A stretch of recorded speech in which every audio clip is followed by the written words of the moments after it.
शेतकऱ्याच्या डोळ्यात पाणी यायची वेळ आली तरी पण आबाळाला काय पाजर फुटना झालाय। गेला 1 महिना झाला आमच्या गावाकडे बिलकुल पाऊस नाही आणि तुम्ही बघू शकता सोयाबीनची हालत कशी झाली।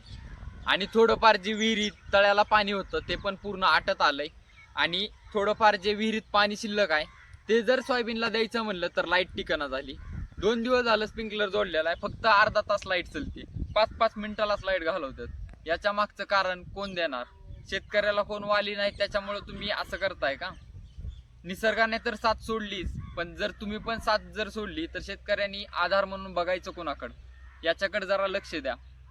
आता जवळपास बऱ्याच विहिरीला थोडं थोडं पाणी आहे, जेणेकरून एक पाणी जरी दिलं तरी सोयाबीन थोडे 2-4 दिवस जगल म्हणा। पण ती जर पाणी द्यायला जर लाईटच नसल, एकतर 6 तास लाईट केली, त्या 6 तासातली पण 4 तास लाईट जर जात असेल तर शेतकऱ्यांनी करायचं काय? हा एक प्रश्न आहे। आता शहाणे काय म्हणतील माहिती आहे का, की सौरचा वापर करा। आता पूर्ण आबाळासारखं वातावरण आहे, त्यात सौर कसं चालणार? आणि त्याचा खर्च सोयाबीनच्या पैशातूनच सौरला पण द्यावा लागेल ना। सोयाबीनच नाही आली तर सौरचा पैसे पण कशाने द्यायचं आणि घर पण कशाने चालवायचं? हा एक मोठा प्रश्न निर्माण होतोय। तर सगळ्यांनी शेतकऱ्याला साथ द्या। आता वरचीवर साखरेचा भाव वाढायला लागलेत, ठीक आहे, पण ऊसाचा भाव वाढणार नाही, एवढे पण लक्षात ठेवा।